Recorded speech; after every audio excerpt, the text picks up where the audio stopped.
Bueno, muy buenos días para todos quienes ya están más de 60 personas participando en nuestra actividad en el día de hoy.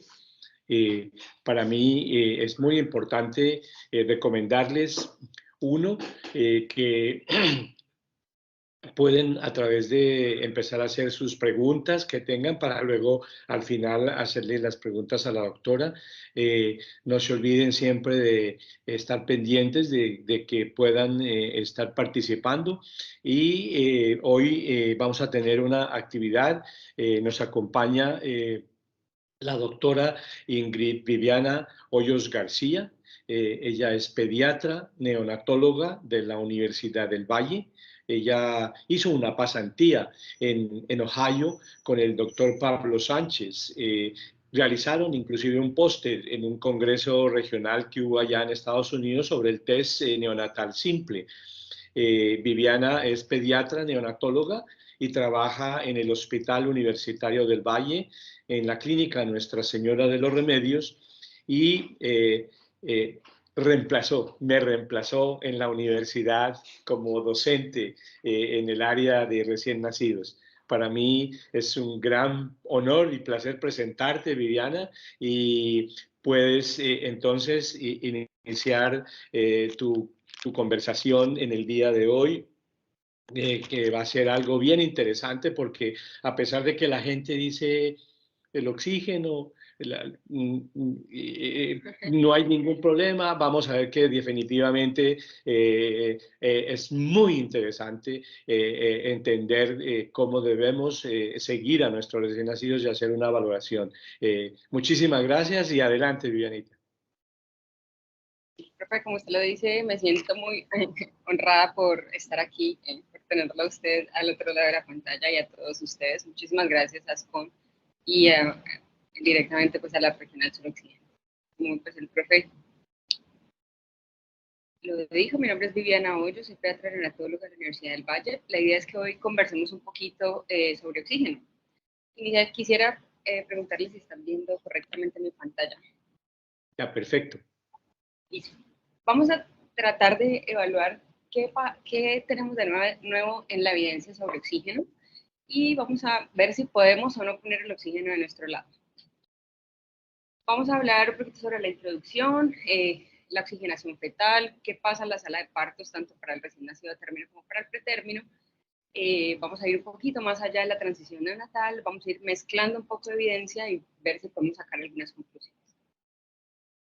Como ustedes saben, pues el oxígeno va a ser o ha sido, seguirá siendo el medicamento más ampliamente utilizado en la unidad neonatal. El uso de oxígeno de manera correcta sigue siendo materia de estudio y así como sabemos que es el pilar del manejo y del tratamiento para lograr salvar algunas vidas, también sabemos ahora sobre el efecto deleterio del uso indiscriminado del oxígeno y ya a través de la historia hemos tenido algunas alarmas que nos han planteado pues, este uso indiscriminado de oxígeno. Vamos a arrancar recordando que el feto se desarrolla y crece en un estado de relativa hipoxemia. Está preparado tanto genéticamente como evolutivamente para hacerlo. Además hay otras situaciones metabólicas como un consumo de oxígeno limitado y una redistribución del flujo sanguíneo que le permiten estar en este estado de hipoxemia relativa. En este estado, en la vida fetal, la circulación fetal va a cumplir un rol muy importante, ya que se va a encargar de optimizar la oxigenación a los órganos vitales, principalmente al cerebro y al corazón, pero también va a generar toda una serie de cambios para lograr minimizar la lesión que se pueda generar por la toxicidad del oxígeno. Entonces, este rol de la circulación a nivel fetal, inicialmente lo que va a hacer es garantizar que el mayor contenido de oxígeno proveniente de la vena umbilical se desvía a través de todos los shunts que conocemos, el ductus venoso, el foramen oval, el ductus arterioso persistente, para que al cerebro, es decir, en las carótidas y en las coronarias, tengamos la más alta concentración de oxígeno posible que llega desde la placenta. Entonces vemos acá que la placenta juega un rol fundamental en la creación principalmente de un gradiente de presión arterial de oxígeno que va a ser entre la arteria uterina y posteriormente en la vena umbilical. Esto me va a permitir a mí tener un intercambio de gases en la placenta, ¿sí? Vamos a ver cómo la arteria uterina puede tener una presión arterial de oxígeno tan alta como de 90 o 100, y la sangre más oxigenada que va a llegar al feto, que va a hacerlo a través de la vena umbilical, tan solo va a tener un valor de presión arterial de oxígeno de entre 32 a 35 milímetros de mercurio. En ese orden de ideas, son fundamentales los cambios que hay a nivel de la vasculatura fetal para que podamos tener esta medición en las carótidas y las coronarias de una presión arterial de oxígeno de 25 a 28 milímetros de mercurio y una saturación de oxígeno que en general no supera 65%. Esto me permite o ha permitido que se limite la exposición del cerebro fetal al oxígeno, pero que a pesar de esta relativa hipoxemia, funcione, crezca y se desarrolle de la manera correcta. El segundo punto muy importante en la vasculatura fetal es la vasculatura del lecho pulmonar. Sabemos que a diferencia de la circulación sistémica, la circulación pulmonar va a estar en vasoconstricción secundaria a este estímulo hipóxico. Entonces tenemos que esto reduce el flujo sanguíneo o el gasto cardíaco que se deriva hacia el pulmón, y esto es positivo en la vida fetal porque tenemos una menor proporción de sangre desoxigenada que va a llegar al corazón izquierdo y por tanto nuevamente se redirecciona el flujo sanguíneo más oxigenado hacia el cerebro a través de las coronarias, a través de las carótidas y al corazón a través de las coronarias. Y por último tenemos que el ductus venoso también va a tener la capacidad de redistribuir el flujo sanguíneo que llega al corazón derecho y por tanto posteriormente al cerebro y a las coronarias. Y eso es lo que sucede más o menos cuando tenemos una madre que está en normoxemia. Sin embargo, estos tres puntos que tocamos son fundamentales cuando el feto o la madre se ven expuestos a hiperoxia. Entonces vamos a tener que a partir de aquí empiezan esos cambios de la vasculatura fetal que me van a proteger contra la hiperoxia. Entonces tengo que hay una redistribución del flujo sanguíneo que sucede inicialmente en la placenta hacia las vellosidades secundarias. Entonces, si yo administrara una fracción inspirada de oxígeno del 100% a la madre, las arterias uterinas pudiesen alcanzar hasta una presión arterial de oxígeno de 400 milímetros de mercurio. Sin embargo, a través de esta redistribución que hace la placenta, entonces tan solo voy a aumentar, dijimos que en la vida fetal normalmente la presión arterial de oxígeno era hasta 35, y esta redistribución del flujo me permite que pase a la vena umbilical tan solo una presión de oxígeno de 40-50 y no la exposición a esta hiperoxia, como por ejemplo pudiendo llegar hasta 400 milímetros de mercurio. El segundo paso es que podemos tener una vasoconstricción del ductus venoso y una redistribución del flujo. Entonces, el flujo sanguíneo se redistribuye hacia los lóbulos derecho e izquierdo del hígado fetal, teniendo entonces que hay una menor concentración, voy a hacer que llegue una menor concentración de oxígeno al corazón. Posteriormente, si tengo hiperoxia, voy a generar vasodilatación, una leve vasodilatación pulmonar, que lo que va a hacer es tener más sangre desoxigenada, va a llevar más sangre desoxigenada hacia el ventrículo izquierdo y por tanto nuevamente limito la concentración de oxígeno que me llega al cerebro fetal. Y si definitivamente estas tres fuentes de regulación no lo logran hacer, vamos a tener incluso algo de vasoconstricción cerebral para evitar que haya una exposición a oxígeno alto. Igualmente, si la madre se somete a hipoxia, el feto nuevamente hace cambios a partir de la placenta, hay una redistribución hacia las vellosidades terminales que ahora lo que me van a entregar es una mayor concentración de oxígeno. Al contrario, no habrá una vasoconstricción, sino una vasodilatación del ductus venoso. Esta hipoxia me genera más vasoconstricción pulmonar, que quiere decir que le roba menos oxígeno a la sangre oxigenada que proviene de la vena umbilical. Y finalmente, nuevamente, si no hay regulación a partir de estos tres factores, vamos a tener incluso vasodilatación cerebral, pero finalmente van a haber un montón de cambios en la circulación fetal para que se continúe garantizando una presión arterial de oxígeno óptima, tanto al cerebro como al corazón. Entonces, el primer rol fundamental es el de la circulación fetal, pero el segundo rol que cumple y es muy importante es el de la hemoglobina fetal. Como todos sabemos, la hemoglobina fetal tiene la capacidad de desviar la curva de disociación de la hemoglobina hacia la izquierda, lo que me permite liberar una mayor concentración de oxígeno a los tejidos con valores de presiones arteriales de oxígeno más bajas. Entonces, a diferencia de eso, entonces en el adulto podemos alcanzar una entrega de oxígeno al tejido de 5 milímetros por decilitro, pero vamos a ver aquí, vemos este gradiente tan grande que hay de más de 50 puntos entre la presión arterial de oxígeno versus la presión venosa de oxígeno. Pero al tener ese gran porcentaje de hemoglobina fetal, lo que hacemos es que se desvía la curva hacia la izquierda y aunque el gradiente entre la presión de oxígeno arterial y la presión de oxígeno venosa, vemos aquí que tan solo es de 10 puntos, la entrega de oxígeno al tejido no se ve tan afectada, llegando hasta ser de 4 mililitros por decilitro. Como todos sabemos, además, a medida que pasan las semanas de edad gestacional, la hemoglobina fetal puede ir cayendo, pero en el feto se compensa ya que a través también de la edad gestacional vamos a incrementar el hematocrito, lo cual pues compensa esta pérdida de la hemoglobina fetal, del porcentaje. Y adicionalmente, el feto logra mantener estable a través de las semanas de edad gestacional el contenido arterial de oxígeno, lo cual también pues, le va a proveer de una adecuada oxigenación, nuevamente para crecer en este ambiente de relativa hipoxia. Posteriormente, entonces, vamos a pasar pues, a la transición como tal de la vida fetal a la vida neonatal, que empieza con el clampeo del cordón umbilical, y sabemos que tenemos la recomendación de hacer clampeo tardío del cordón umbilical, y esto ha demostrado en algunos estudios que me permite alcanzar unas saturaciones de oxígeno mejores, mucho más rápido en la vida postnatal cuando clampeo tardíamente.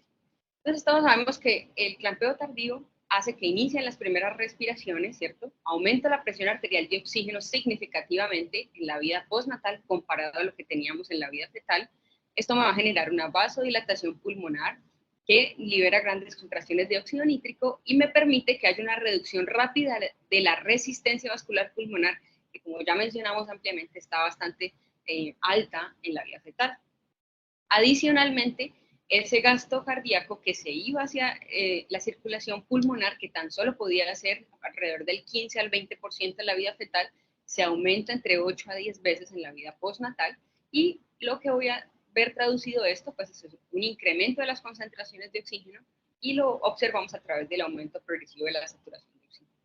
Entonces, en los primeros minutos de vida, el nuevo neonato se ve expuesto a unas altas concentraciones de oxígeno. Vemos que va a pasar de un promedio de una presión arterial de oxígeno de 25 hasta una presión arterial de oxígeno de 80 milímetros de mercurio en la vida postnatal, y adicionalmente la saturación de oxígeno, que iba alrededor del 65% no mayor, incluso en cerebro, vamos a tener que más o menos en condiciones de transición normal, el recién nacido a término en promedio alcanza una saturación más del 95% a los 5 minutos, y el recién nacido pretérmino lo hará aproximadamente en un promedio de 8 minutos. Sin embargo, todos sabemos que algunos de los recién nacidos pueden tener una transición normal al nacer. Aproximadamente el 10% de todos los recién nacidos requerirán algún tipo de reanimación al nacer, y aquellos recién nacidos que tengan algún tipo de morbilidad o que tengan prematuridad estarán pues aún a mayor riesgo de que la transición suceda de manera normal. Entonces tenemos múltiples patologías: transición anormal, neumonía, sepsis, alteraciones vasculares, de hipoplasia pulmonar, asfixia, que me van a hacer que tenga una necesidad de manejar al paciente con oxígeno. Entonces vamos a ver qué aparece entonces en este nombre de estrés oxidativo neonatal. Entonces, la propia patología del paciente o la transición anormal del paciente que me van a llevar a hipoxia puede generar estrés oxidativo neonatal, pero adicionalmente esa necesidad de oxígeno que tengo para tratar esta patología me puede llevar a hipoxia si hago un uso inadecuado del manejo del oxígeno. Entonces aparece la producción de radicales libres, que como ustedes ven aquí, puede sucederse tanto por hipoxia como por hiperoxia. Entonces, esta formación de radicales libres, que pueden darse a partir del oxígeno o a partir del óxido nítrico, va a empezar a aumentar si tenemos pues estas dos noxas, hipoxia e hiperoxia. El oxígeno tiene una particularidad, y es que el oxígeno molecular, o el O2 que tenemos, funciona como un aceptor de electrones en la cadena respiratoria de manera normal y fisiológica. Por tanto, es una molécula que está altamente expuesta a cambios cuando se empiezan a aumentar esos niveles de radicales libres. Entonces, puedo formar fácilmente aniones superóxido, peroxinitrito y radicales libres de hidroxilos, o también aquellos que están derivados del óxido nítrico. Entonces, a medida que continuamos la noxa hipóxica o la noxa hiperóxica y se generan esa cantidad de radicales libres de manera excesiva, vamos a ver que este se empieza a compensar con los mecanismos antioxidantes.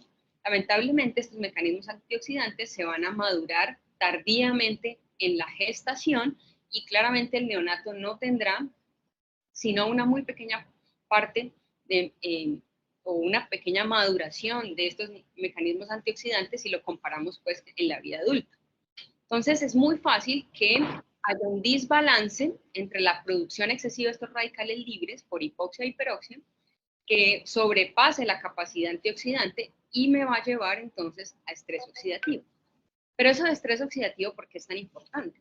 Entonces resulta que el estrés oxidativo en el periodo neonatal puede tener efectos muy deleterios y en este caso que estamos mencionando particularmente pulmón y oxígeno, pero puede generar lesión incluso en otros órganos. Entonces vamos a tener que el estrés oxidativo genera vasoconstricción porque directamente me agota los niveles de óxido nítrico, me estimula la acción de la fosfodiesterasa 5 y adicionalmente puede tener un daño directo sobre el GMP cíclico, que como sabemos es el principal pues la principal molécula que va a hacer su efecto vasodilatador. El estrés oxidativo también me puede llevar directamente a disfunción del endotelio vascular, a una remodelación del músculo liso de la vasculatura pulmonar, alteraciones en la función proteica, en este caso incluso con un daño al surfactante pulmonar, y cuando hay niveles o concentraciones de hierro altos, incluso me puede lesionar las membranas celulares y llevar a apoptosis y toda la cascada inflamatoria que esto va a desencadenar. Entonces, claro, podemos tener una transición normal al momento del nacimiento, el paciente progresivamente estará en normoxemia, pero aquellos pacientes que tienen una anoxia, una patología o prematuridad, que se ven expuestos por su propia patología hipoxia, adicionalmente nosotros tenemos que manejar con oxígeno y lo manejamos inadecuadamente y entramos en hiperoxia, entonces vamos a desencadenar toda una cascada inflamatoria que va a generar no más que lesión a ese pulmón neonatal. Entonces aquí vemos nuevamente cómo la respuesta inflamatoria se ve ampliamente activada por este estrés oxidativo neonatal. Entonces el manejo del oxígeno va a iniciar claramente desde la sala de partos. Tenemos que ser muy estrictos con el manejo del oxígeno desde el primer momento. Entonces ya casi que el siglo pasado es la práctica de utilizar la reanimación con una FI2 al 100%. El objetivo que había en esa época era simplemente cambiar la coloración cianótica que tenía el recién nacido, que es fisiológica porque ya lo mencionamos, las concentraciones de oxígeno en el feto son bastante bajas comparadas a la vida postnatal, y lo único que se buscaba era poderlo ver rosadito. Ya hace varios años, a partir de los 90, empezaron los estudios en recién nacidos a términos y prematuros tardíos mayores de 35 semanas que demostraron que efectivamente era factible reanimar con FI2 al 21%, y en el 2010, por primera vez, la AHA, la Academia Americana del Corazón, en sus recomendaciones de reanimación neonatal, empieza a decirnos, ojo, que debemos reanimar con una fracción inspirada de oxígeno del 21%. Entonces vemos acá que en los estudios para mortalidad a los 30 días incluyeron 7 ensayos clínicos controlados, casi 1.500 recién nacidos, en los cuales hubo una disminución en el 27% de mortalidad en aquellos pacientes que fueron reanimados con FI2 al 21%. Entonces, es el primer, digamos, punto. Hay una menor mortalidad al reanimar con FI2 al 21%. Esta reanimación con menos oxígeno no generó ninguna lesión o ningún impacto negativo sobre el neurodesarrollo. Vemos acá que los datos no son estadísticamente significativos, y tampoco en encefalopatía hipóxico-isquémica. Esta reanimación al 21% no llevó a un incremento de la encefalopatía. Entonces, es seguro desde el punto de vista neurológico, por decirlo así, reanimar al 21%. Entonces empezaron esto concomitantemente a aparecer los estudios de fisiología, que principalmente han sido en fisiología pues en animalitos. Vamos a hablar primero de los estudios en asfixia perinatal. Entonces estos animalitos se veían expuestos, ¿cierto?, a un clampeo del cordón que los llevaba a asfixia. Posteriormente los reanimaron con una fracción inspirada de oxígeno del 21% en esta línea verde y al 100% en la línea roja. Claramente la presión arterial de oxígeno alcanzada con FiO2 al 100% fue mucho mayor, pero fue tanto así que pudimos alcanzar valores de presión arteriales de oxígeno tan altos como de 500 milímetros de mercurio. Y aquellos que fueron reanimados al 21% alcanzaban más o menos unas presiones arteriales de oxígeno que no superaban los 100 milímetros de mercurio, que tenemos en la cabeza que puede estar dentro de los valores normales. Entonces ellos dijeron, bueno, si yo reanimo con un FiO2 al 100% y estoy poniendo mayores concentraciones de oxígeno en sangre, entonces esto realmente tendrá un impacto en la entrega de oxígeno a los tejidos. La respuesta fue no.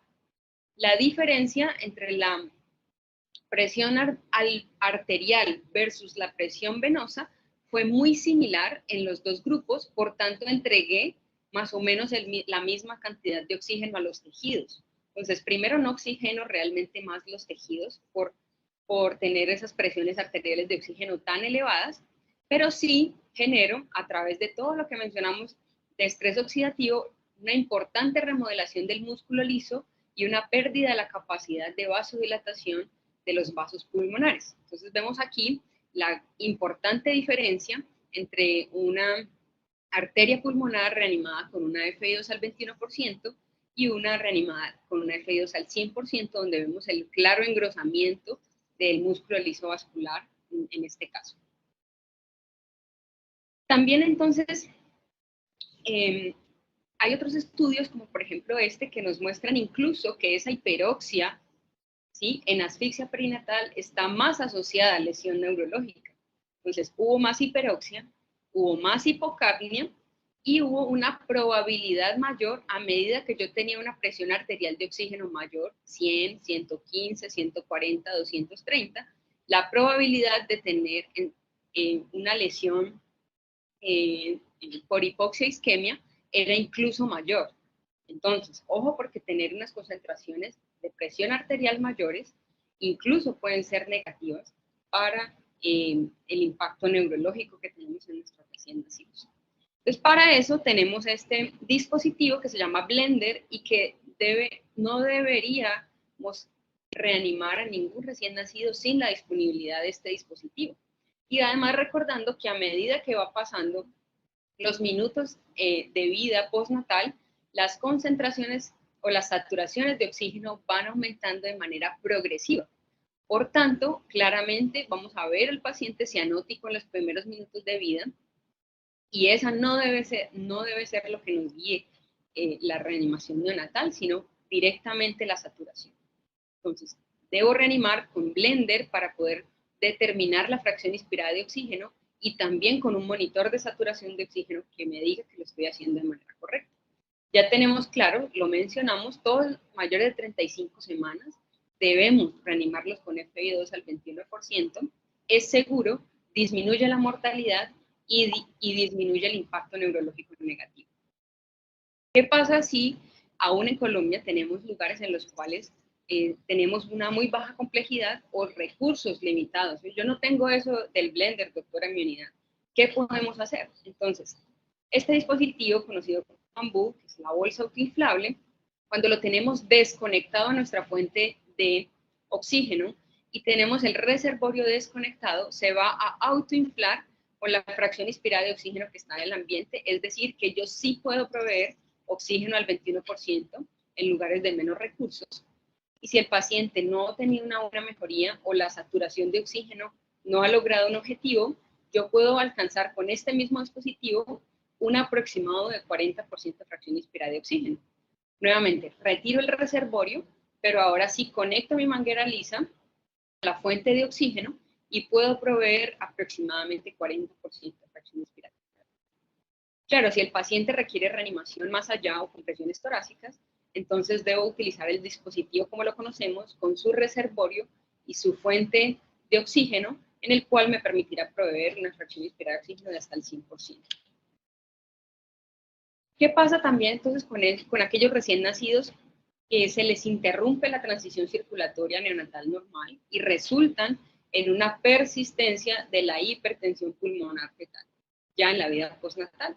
Primero, pues que el manejo principal será con oxígeno y vamos a ver entonces ese oxígeno, cómo impacta hemodinámicamente y cómo impacta en los parámetros de vasodilatación y demás. Entonces vamos a ver que estos estudios de fisiología, que son muy mencionados, lo que trataron de hacer en modelos de hipertensión pulmonar fue administrar oxígeno en los 30 primeros minutos de vida postnatal al 21%, al 50% y al 100% para ver qué era mejor. Entonces vemos que a los 30 minutos, al final de los 30 minutos, reanimar al 21, al 50 o al 100% no modificó la presión media de la arteria pulmonar, 1. La resistencia vascular pulmonar al final de los 30 minutos fue muy similar en los 3 grupos. Sin embargo, vemos que esta línea de los círculos aparentemente cae un poco más rápido. Esa línea de los círculos correspondía a la fracción inspirada de 100%. Pero ¿cómo así si yo estoy hablando que el oxígeno no es tan bueno? Resulta que sí, cae mucho más rápido inicialmente, pero cuando se documentó 4 horas más tarde, la respuesta que tenían esos modelos que se reanimaron al 100%, tuvieron una respuesta alterada a los vasodilatadores pulmonares endógenos y exógenos. Y eso lo vemos mejor en esta gráfica. Entonces, aquellos que fueron reanimados al 100%, vemos cómo la caída de la resistencia vascular pulmonar cuando yo le coloqué óxido nítrico es esta, pero fue mucho mejor la caída de la resistencia vascular pulmonar cuando se reanimaron con una F2 al 21%, en esta línea roja. Vemos entonces esto de manera más gráfica al lado derecho, donde aquellos que se reanimaron al 21% y se les administró óxido nítrico a 20 partes por millón, entonces tuvo una disminución de la resistencia vascular pulmonar casi en un 40%, comparado a aquellos que se reanimaron al 100%, tan solo tuvieron una disminución del 20% de esa resistencia vascular pulmonar. Entonces, empezaron a mirar, bueno, cosas que podamos hacer un poquito más en la práctica clínica. ¿Qué pasa con la fracción inspirada de oxígeno? Se documentó que hay digamos, un punto de corte en el cual, a pesar de que yo administre más oxígeno, no voy a lograr, ¿sí?, un impacto en la resistencia vascular pulmonar. Es decir, que por administrar más fracción inspirada de oxígeno, no voy a generar más vasodilatación pulmonar. Lo podemos ver con el aplanamiento de la curva, después, en este caso, de la F2 al 50%.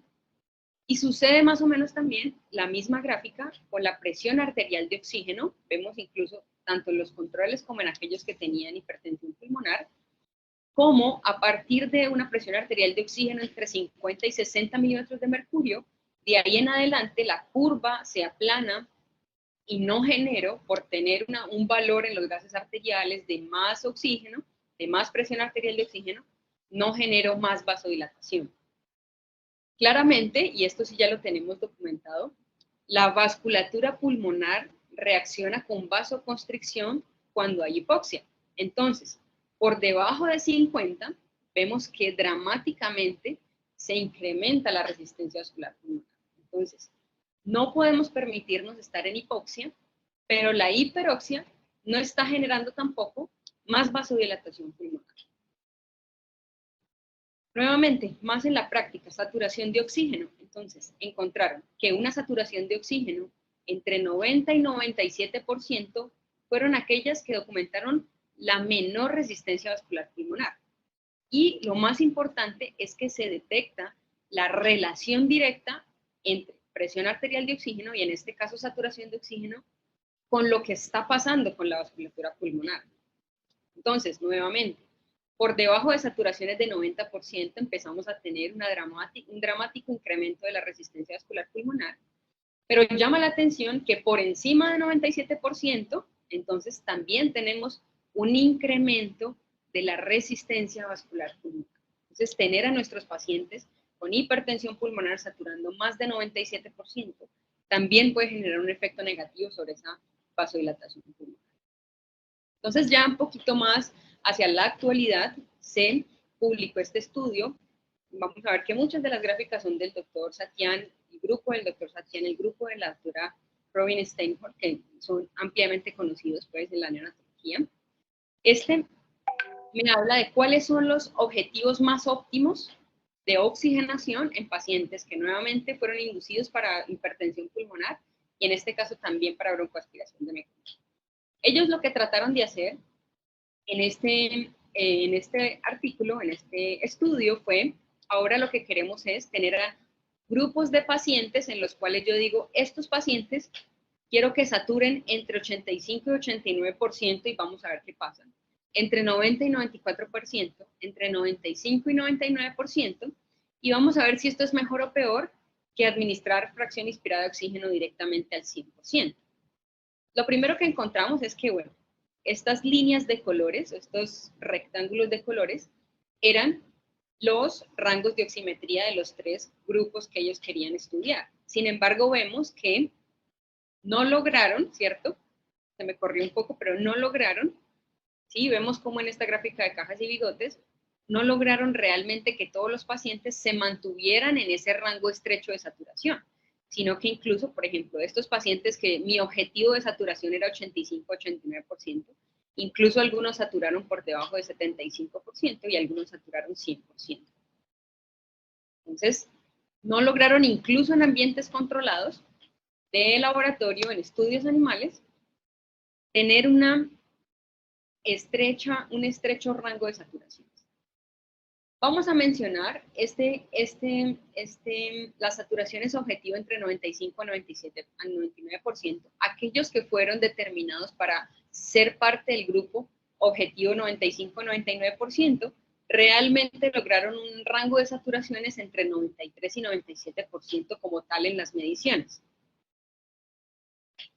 Este grupo de 95-99% correspondiente a los recuadros negros, así digamos que esta es la gráfica, simplemente gráficamente observamos que aparentemente hay un mejor flujo de sangre en el pulmón, ¿sí?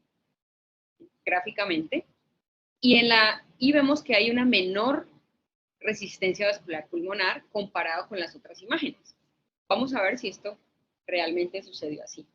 Entonces, en el grupo que estaba destinado para tener una saturación entre 95 y 99%, pero que realmente alcanzaron entre 93 y 97%, documentaron que tenían una relación entre la presión de la arteria pulmonar y la sistémica mucho menor, un diferencial entre la saturación pre y postductal menor, una resistencia vascular pulmonar significativamente menor de 0.55 comparado con 0.95 y 0.98, una entrega de oxígeno al cerebro mucho mejor, de 3.7 comparado con 2.8 y 2.4, y un lactato mucho más bajo, de 7 comparado con 9.4 y 9.3 en los otros grupos.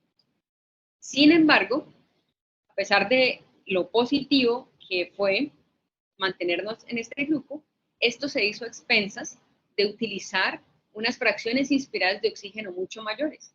Entonces, miremos cómo acá estos fueron expuestos a fracciones inspiradas de oxígeno cercanas al 70%, versus en los otros grupos en los cuales se administró 30% o 50% de fracción inspirada de oxígeno. Y claramente la presión arterial de oxígeno pues también fue mayor, con datos estadísticamente significativos, comparado con los demás grupos. Claramente, no tanto como si reanimáramos o administráramos oxígeno al 100%. También se dieron a la tarea de medir el estrés oxidativo en este estudio. Entonces vemos que, a diferencia de lo que vimos en la gráfica, en la tabla anterior, en esta tabla, quienes tuvieron un menor estrés oxidativo realmente fueron los pacientes cuyo objetivo de saturación fue de 90-94%. Entonces, el 3NT, que es un marcador de vasoconstricción pulmonar, fue mucho menor en este grupo, y además tuvo las mejores concentraciones de óxido nítrico sin tasa, 270 versus 263 y 196. Entonces, este grupo tuvo mejor vasodilatación y mejor hemodinamia, pero este grupo de 90-94% tuvo menor estrés oxidativo, con datos estadísticamente significativos. Entonces, ¿qué resume o qué conclusiones sacan en este artículo? Primero, que apuntar a una saturación de oxígeno en un rango objetivo entre el 95 al 99% me llevó a una resistencia vascular pulmonar más baja, a un flujo pulmonar sanguíneo mucho más alto, pero a expensas de un alto suministro de oxígeno a los pulmones y al cerebro. También hubo una mayor extracción de oxígeno por parte del cerebro. Pero lo que sí no se puede permitir es saturaciones objetivos entre 85 y 89%, porque me incrementa la resistencia vascular pulmonar, me baja el flujo sanguíneo al pulmón y me suministra menos oxígeno al cerebro. No se puede recomendar que el paciente con hipertensión pulmonar, broncoaspiración de meconio, sature por debajo de 89%. Asimismo, tampoco se puede recomendar una ventilación continua con oxígeno al 100%, lo cual no ofreció ningún beneficio hemodinámico adicional que lograr un objetivo de 95-99%, pero sí generó unas altísimas exposiciones a presiones arteriales de oxígeno y FiO2 elevadas. ¿Qué más nos enseña este artículo? Que fue supremamente difícil, incluso en ambientes controlados, mantener la saturación de oxígeno en unos rangos objetivos tan estrechos, y esto lo vemos incluso en la práctica clínica. Claramente se necesitan más estudios para determinar con exactitud cuál es el nivel óptimo de saturación de oxígeno, pero de momento, el grupo del doctor Satyan, la doctora Robin Steinhoff, recomienda entonces que debemos manejar estos pacientes con un objetivo de saturación de oxígeno preductal entre 91 al 97%, para lograr tener el mejor efecto hemodinámico, pero también la menor lesión por estrés oxidativo. Entonces vemos aquí, entre 90 y 94% tenemos menos resistencia vascular, mejor flujo sanguíneo, presiones arteriales de oxígeno en rangos normales y mejores marcadores de estrés oxidativo. Si estas saturaciones entre 91 y 97%, entonces van a bajar todo el proceso de estrés oxidativo. Vamos a contribuir a una menor inflamación, a una mejor vasodilatación, por tanto, ese debería ser nuestro objetivo de saturación de oxígeno. La utilización de las menores fracciones inspiradas de oxígeno para alcanzar estos objetivos de saturación. En curso y a futuro, este mismo grupo está evaluando la validación de un score de hipertensión pulmonar que incluye un score de oxigenación, que si el paciente está intubado, es el cálculo del índice de oxigenación. Si el paciente no está intubado, es el índice de saturación, sumado a unos parámetros ecocardiográficos, ¿sí? Lo cual me dará un valor, ¿sí? Y ellos lo que quieren hacer, o lo que están haciendo, esto está en curso, es randomizar en dos grupos. Un grupo que sature entre 91 y 95%, un grupo que sature entre 95 a 99%, y evaluar primero los cambios en este score, segundo, la sobrevida sin enfermedad pulmonar y sin necesidad de ECMO, la respuesta al óxido nítrico, cuánto tiempo duran esos pacientes ventilados o con suplementación de oxígeno, y cuál es la estancia hospitalaria que tuvieron estos pacientes, ya como tal pacientes neonatos, un estudio ya clínico, con estos objetivos de oxígeno. Todo esto, como dijimos al principio de la charla, sigue siendo materia de estudio. En la práctica clínica, ¿cómo vamos entonces a medir realmente la oxigenación en ese paciente crítico, cierto? ¿Cómo lo vamos a hacer? Lo más cercano a la realidad, a lo que realmente pasa en el paciente, ¿sí? El principal determinante de la vasoconstricción pulmonar hipóxica será la presión alveolar de oxígeno medida en la arteria precapilar pulmonar. Claramente eso no lo vamos a poder hacer en la práctica clínica. Entonces, si no tuviéramos shunts y si no tuviéramos patología pulmonar, la presión de oxígeno venosa umbilical alta, es decir, casi en la aurícula derecha, pudiese ser muy similar a esta presión arterial de oxígeno pulmonar. Pero estamos diciendo que el paciente crítico tiene shunts y tiene patología pulmonar. Entonces, la presión venosa umbilical alta no tiene mucha utilidad. Resulta que la saturación de oxígeno preductal y la presión arterial de oxígeno preductal me están marcando cuánto de oxígeno estoy entregando al cerebro y al corazón, que son los órganos más importantes. Entonces, esta es, digamos, una de las recomendaciones.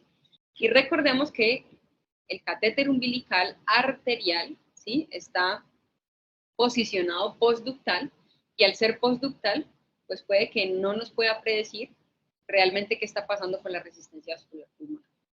Entonces, la presión arterial de oxígeno preductal en los estudios de fisiología que mencionamos, más o menos tienen un impacto en la resistencia vascular pulmonar con datos de 52, 59, 58 milímetros de mercurio, ¿sí?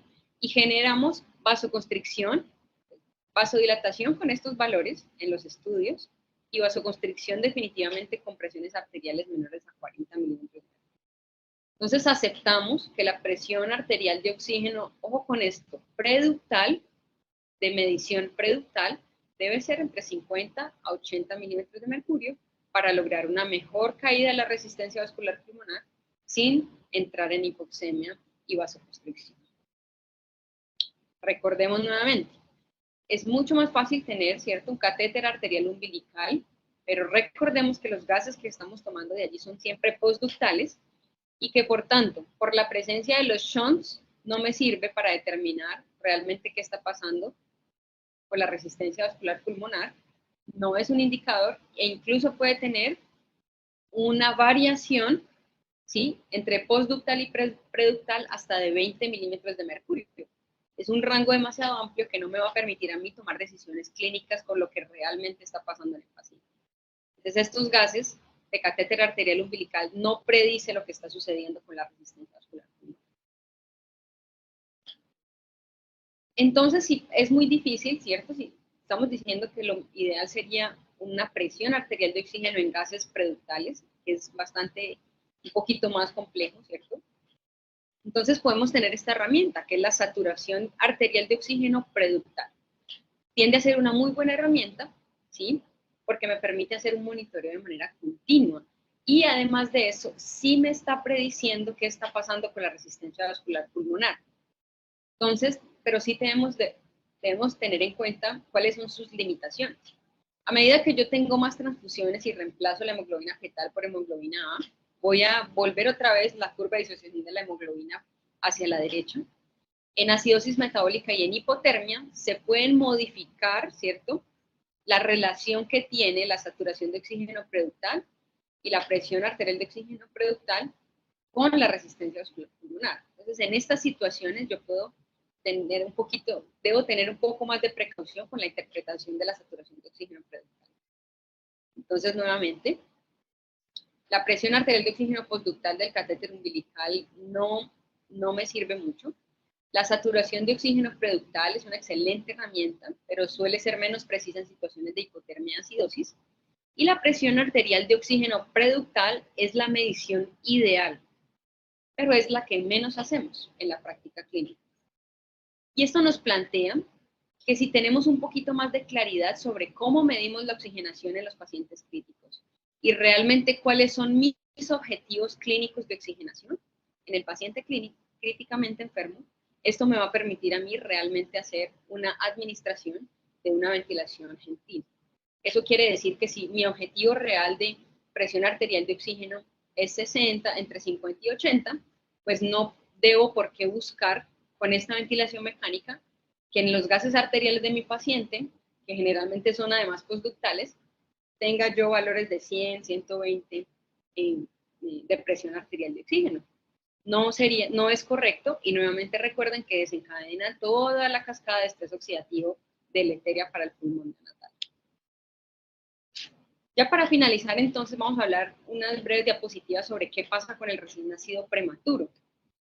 Entonces, él también tiene unas noxas y unas patologías que incluso lo pueden llevar a falla respiratoria hipóxica, hipertensión pulmonar.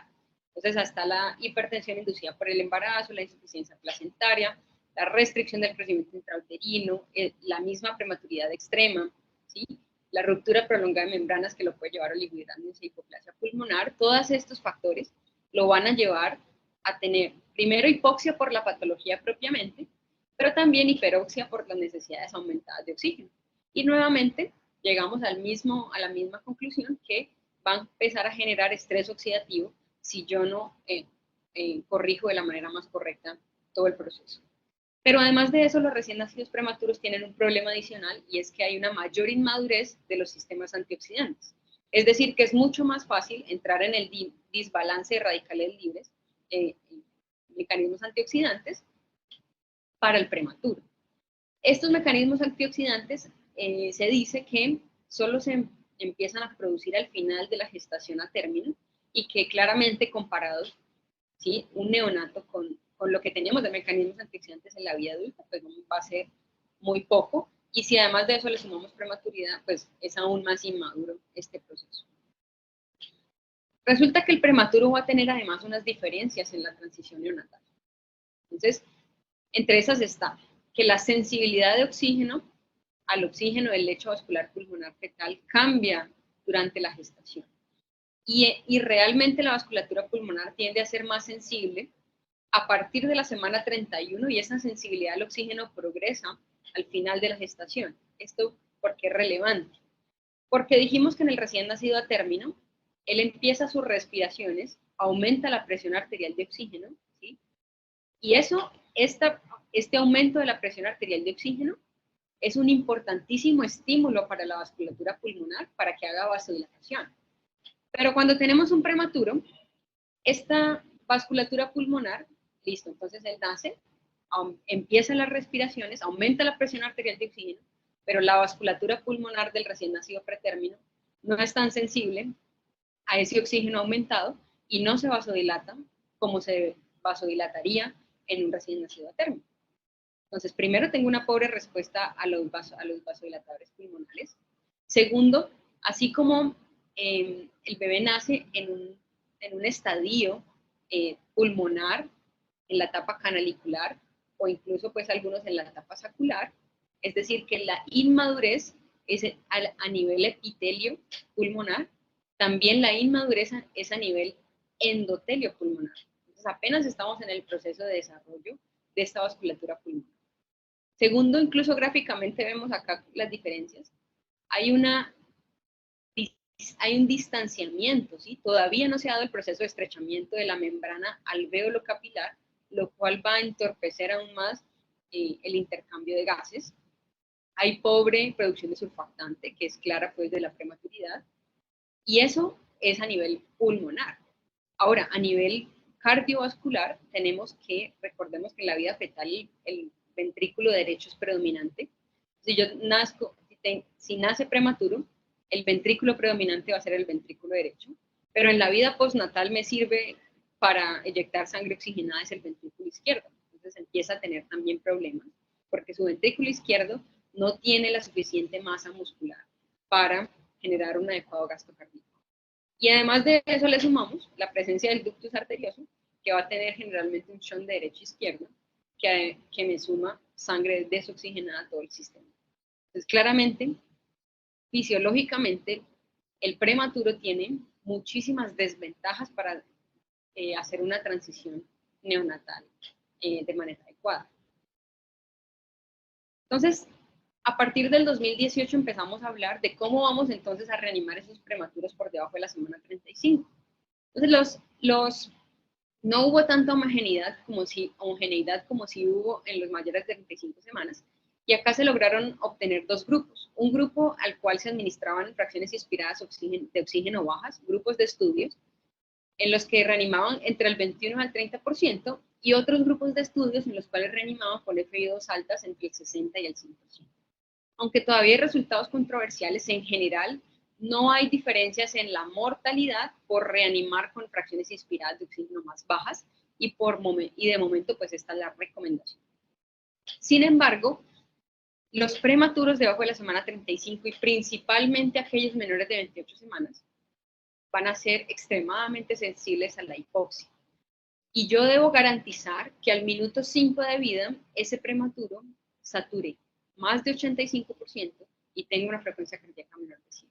Cuando no sucede de esa forma, la probabilidad de tener hemorragia intraventricular incrementa dos veces el riesgo, y la mortalidad incrementa 4 veces el riesgo si no he alcanzado una frecuencia cardíaca de al menos 100 al minuto 5.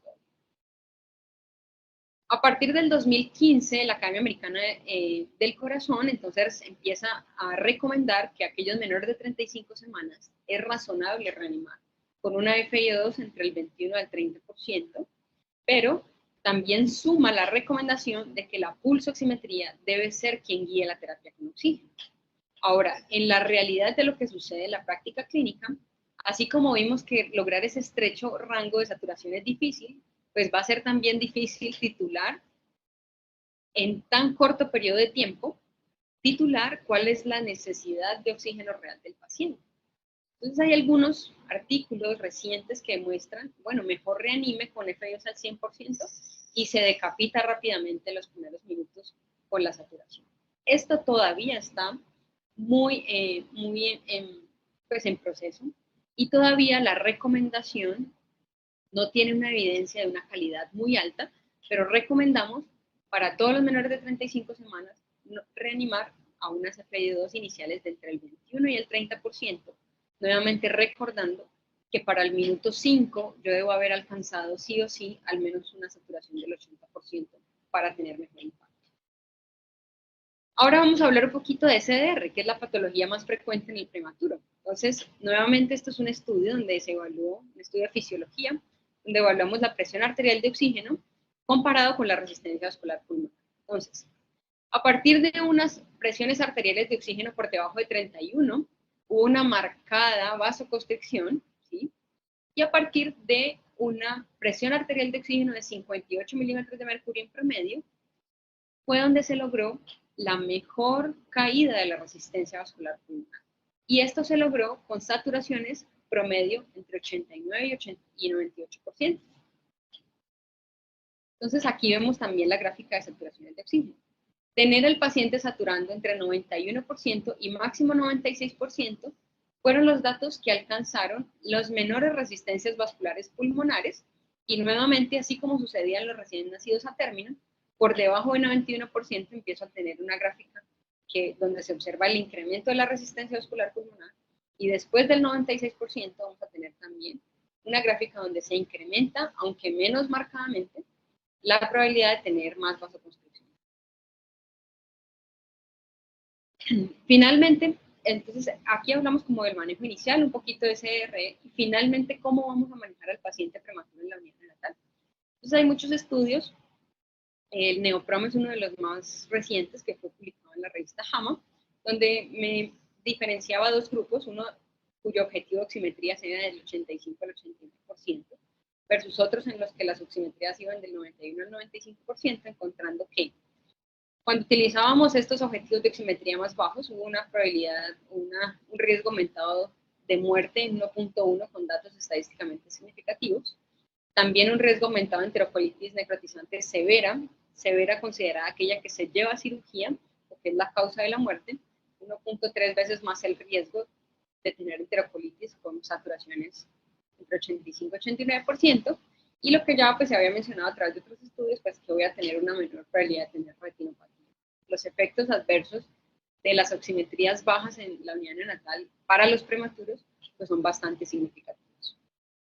A la final, pues en el prematuro jugarán pues un papel muy importante muchos factores en la oxigenación. Está el reclutamiento alveolar que hacemos desde el momento del nacimiento en la sala de partos, la correcta terapia con surfactantes si es necesaria o no, la ventilación gentil y la prevención de acidosis. Y eso era todo lo que tenía por compartirles el día de hoy.